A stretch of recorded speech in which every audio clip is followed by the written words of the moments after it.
ஸ்ரீ சாய்ராம். என் பெயர் எஸ். சிந்துஜா. நான் குரூப் 2 படிக்கிறேன். எனக்கு சுவாமினா எனக்கு ரொம்ப பிடிக்கும். எனக்கு என்னோட குரூஸ் நிறைய சுவாமி கதைகள் சொல்லுவாங்க. அதை தினமும் எங்கள் அம்மாட்ட போய் சொல்லும் போது எங்கள் அம்மாவுக்கும் அந்த கதைகள் ரொம்ப பிடிக்கும். நான் சுவாமிகிட்ட ரொம்ப நல்லா வேண்டுவேன். சுவாமி எனக்கு நீங்கள் நல்லா படிப்பு எல்லாமே தரணும் சுவாமி அப்படின்னு சுவாமிகிட்ட வேண்டுவேன். அடுத்து நான் பஜனில் டிஸ்ட்ரிக்ட் லெவல் காம்படிஷனில் சேர்ந்தேன். சுவாமிகிட்ட நான் மனசார ரொம்ப சுவாமி நான் நல்லா பாடி ஃபஸ்ட்டு ப்ரைஸ் வாங்கினேன்.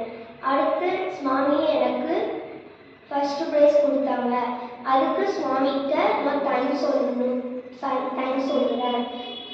தேங்க்யூ சாமி. ஹாப்பி பர்த்டே சாமி. ஜெய் சாய்ராம்.